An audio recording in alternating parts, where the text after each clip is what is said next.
are now on our way to the village, crossing this little stream. The path can be quite muddy, especially after it rains. We are now on our way to the village, crossing this little stream. The path can be quite muddy, especially after it rains.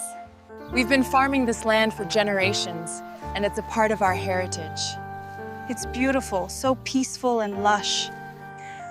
When you look at the life that we are living today, it's so different.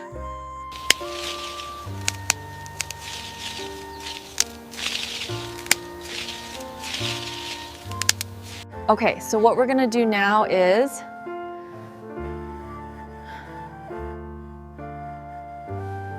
I can't believe we actually pulled it off. Me neither. That was a close call back there. Yeah, but we did it. So the key takeaway here is the scalability of the new platform. I agree, that's crucial for our expansion. And the integration with existing systems? It was really important to get that right, because if you don't, then the whole thing just falls apart. This is a small token of our appreciation for everything you've done. And that's all. We truly value your business.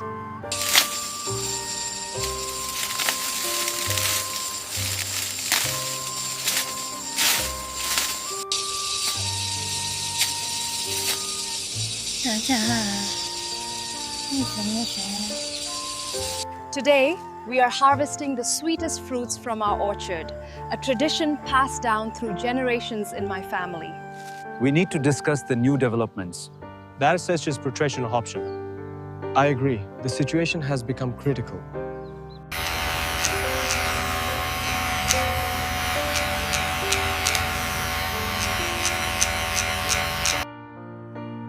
We are working with artisans. The sun rose to, gently over the help quiet them countryside, be sustainable. its light spilling across orchards heavy with fruit.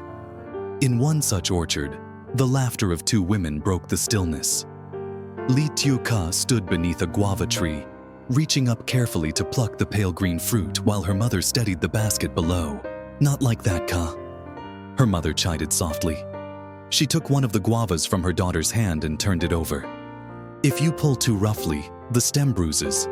Then by the time you take it to market, it will turn black and no one will buy." Tieu nodded, biting back a sigh. "I know, mother. I just want to finish quickly. There's so much left to pick." Her mother's expression softened. "Patience. The fruit rewards patience. Look, see this one?" She reached higher, her weathered fingers surprisingly deft. "Twist gently, like this. No mark, no bruise. The customers will see it as fresh, untouched." The younger woman smiled faintly. These lessons had been passed down for generations, from mother to daughter, in this very orchard. But this year the guavas were sparse, the branches thinner. As the two women worked side by side, the conversation turned heavy. "This season has been poor," her mother admitted at last, her voice tinged with resignation. "The trees didn't bear well. We will barely cover our costs. It wasn't like this when your father was young." Tieu paused, the guava in her hand suddenly feeling heavier. She looked out over the orchard, the place that had shaped her childhood, that carried the sweat of her parents' labor. "It will be enough," she said quietly. "It has to be. We'll make it enough." Her mother gave her a long, searching look. In her daughter's eyes, she saw determination mixed with weariness. Life had demanded too much of Tieu already, raising little An, caring for the family, shouldering responsibilities that should have been shared. By late morning, their baskets were filled.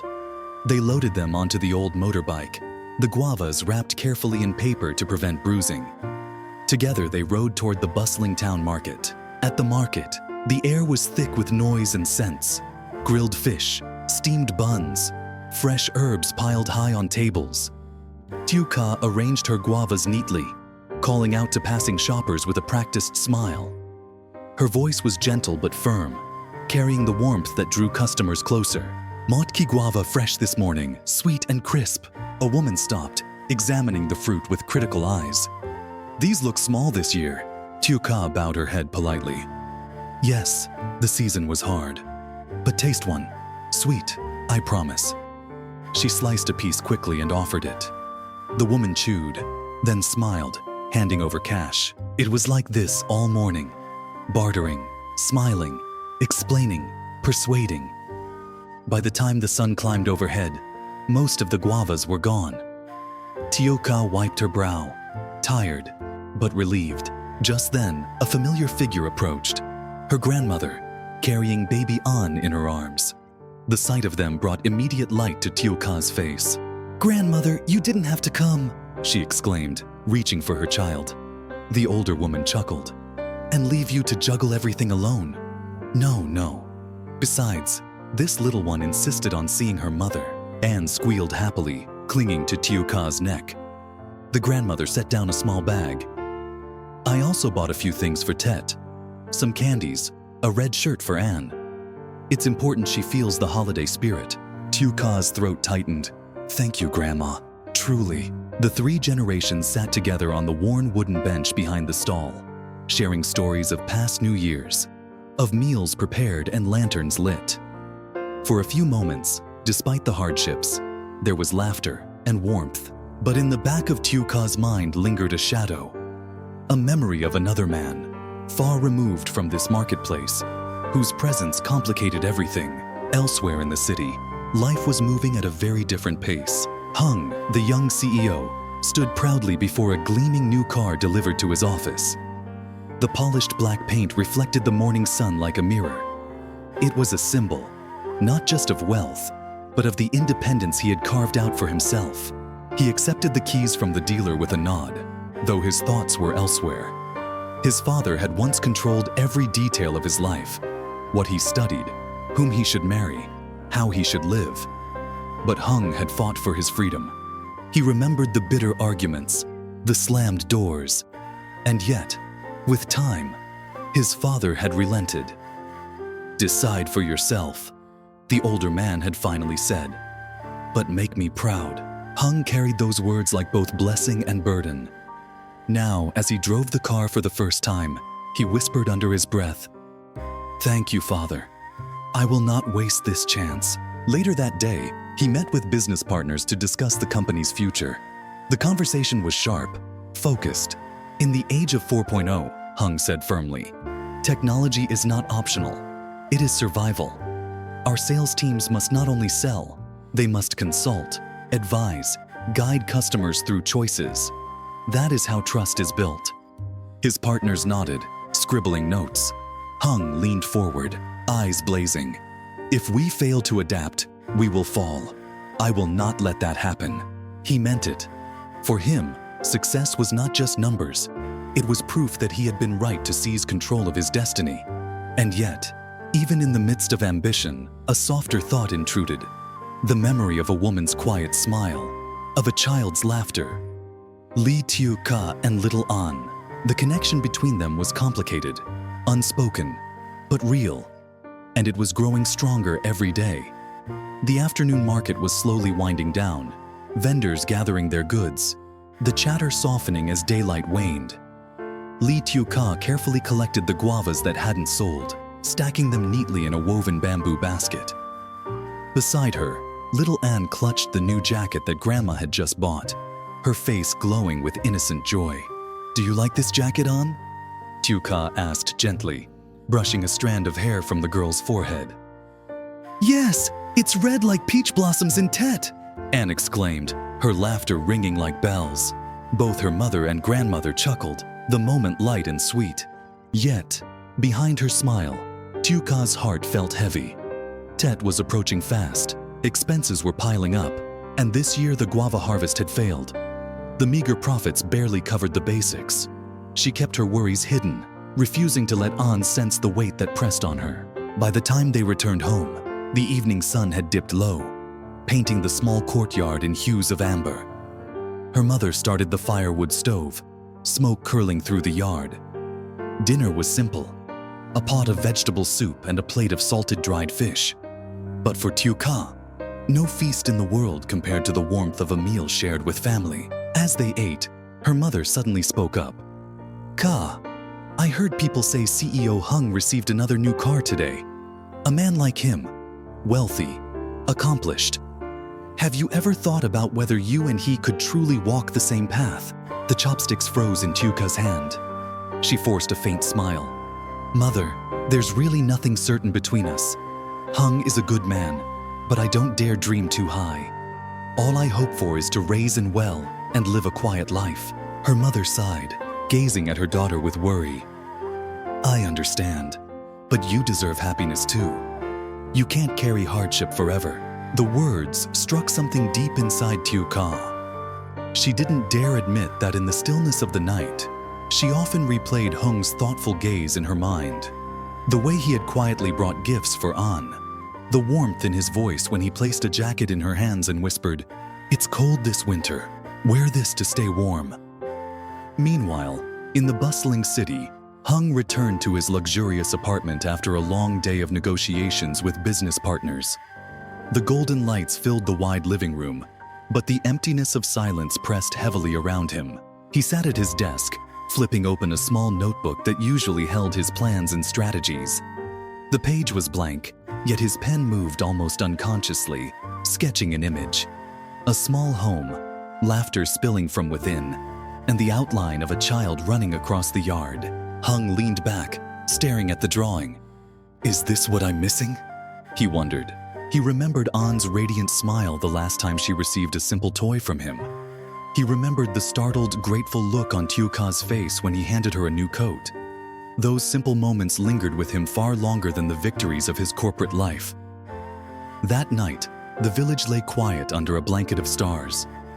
In the small room lit only by a dim oil lamp, Tieuka sat on the bamboo bed beside An, brushing the little girl's hair as she drifted to sleep. The child's breathing soon evened, her small hand curled tightly around Tieuka's fingers. Watching her, Tieuka felt both tenderness and fear. How long can I shield her like this? She wondered. Life had already tested them with poverty and loneliness, yet she feared the greater storm still lay ahead. The sound of her phone buzzing startled her from her thoughts. It was a message from Hung. Have you eaten? Remember to rest. I'll come by tomorrow with some things for you and An. Her heart stirred. She wanted to reply warmly, but her fingers hesitated. At last, she typed back simply, "Yes, we're fine, thank you." She set the phone aside, leaning against the wall. The flickering lamplight revealed her exhaustion, yet also the quiet strength that had carried her this far. At the same hour, in his city apartment, Hung was preparing a gift box. Inside were Tet treats, a small toy car for An, and a new scarf for Tieuka. His assistant had asked earlier why the CEO of a booming company would bother with such small errands himself. Hung had only smiled. "They don't understand," he murmured now. "It's not business. It's something I can't explain." He thought of his father, who had always urged him to chase wealth and status. And he was grateful. Those ambitions had given him everything material he could want. Yet, as he closed the box and set it by the door, Hung knew his heart yearned for something far simpler. The next day, when Hung's car pulled up in front of Tieuka's modest home, An ran out first, her laughter ringing through the courtyard. "Uncle Hung!" she called, her tiny arms reaching out. Hung crouched to catch her, lifting her with ease. The warmth of her embrace pierced through the armor of suits and boardrooms he usually wore. Tieuka stood in the doorway, hesitant, her hands nervously wiping against her apron. Hung met her eyes and offered a gentle smile. "I brought some things for Tet," he said, "and I was hoping we could all have a meal together." She wanted to refuse, to keep her distance, but the sincerity in his voice melted her resistance. She nodded softly.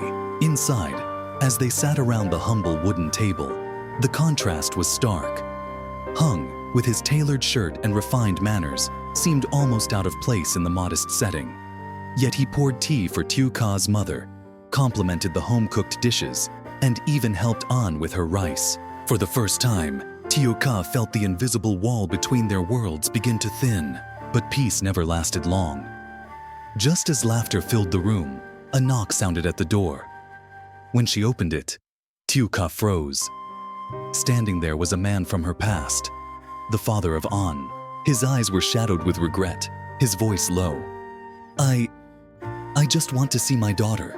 The air in the room turned heavy. An, sensing the tension, clung tighter to Hung's arm.